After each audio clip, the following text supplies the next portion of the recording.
So last section, preservation. Supporters should be shepherded, not neglected. Galatians 6:10. So then, as we have opportunity, let us do good to everyone, and especially to those who are of the household of faith. So we're going to finish these last 2 pages in 4 minutes. Now, categories and just expectations. And we'll fill out the blanks there at the top, but it's gaining, cultivating, and increasing. So what is it like to win or gain a supporter? Then there's this process of cultivating that supporter and building relationship and depth with them, and then increasing. Like I continually want them to jump in and to be part of my prayer and financial support teams because I'm looking to build a team. Those are just categories for how to understand where you might be with different people at different levels. And then I just want to throw out some potential principles or just some principles on how to cultivate people.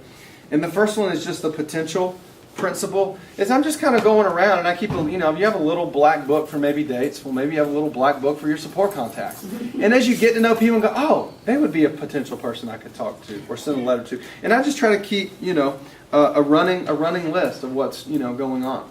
Number 2, the specialist principle. I think it's good that you're I commend you for taking the development time to think about raising support. I think this is a major part of your trip. No, it is a part of your trip. Hear that. So that you would learn and become developed in how to do it and how to do it better.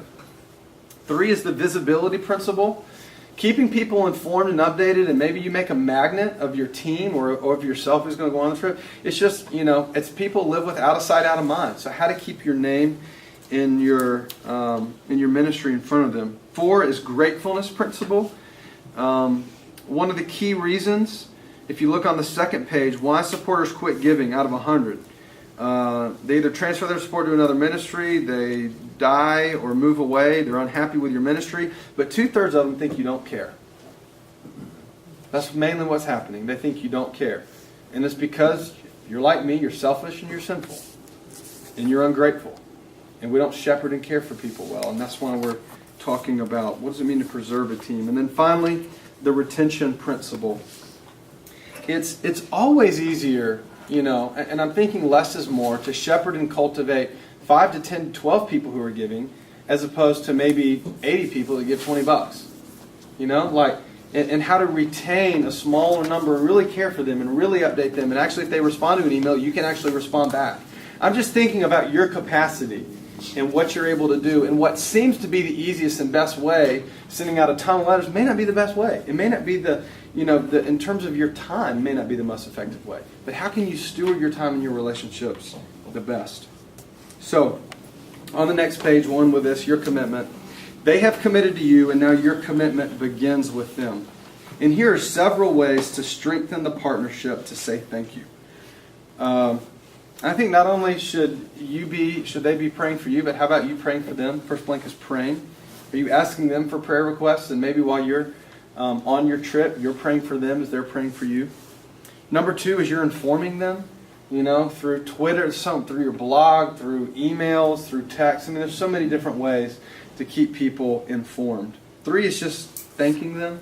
Again, we're sending out thank yous. Maybe when you're in country, you can get some postcards and you take them back, and when you get back to the States, then send them off from whatever location you're in. 4 is investing. How about if you hear they're going on a mission trip and they haven't asked you, but what if you were just to say, hey man, I hear you're going on a trip. I'd love to hear more about it. What if you were to make an investment in them and to kind of partner with them in that way? Number 5 is relating and just getting to know them. That's why I value an appointment if I can get it. And then 6 is gift giving. Sometimes I think for thoughtful gifts, or at the end of the year, I'll give some of my supporters a Christmas gift or Easter gift or mail something away, because I'm thinking this just isn't a one and done relationship, but I'm sure you're going to go on other trips. And you want to help motivate them for supporting other people, and we're leaving a good taste in their mouth. And so there at the bottom, sadly, this is one of the first responsibilities that is dropped from a support raiser's priority list. Remember, supporter raising never ends. And it's easier to keep a supporter than to gain a new one. So are you having to go to a different crop of people all the time?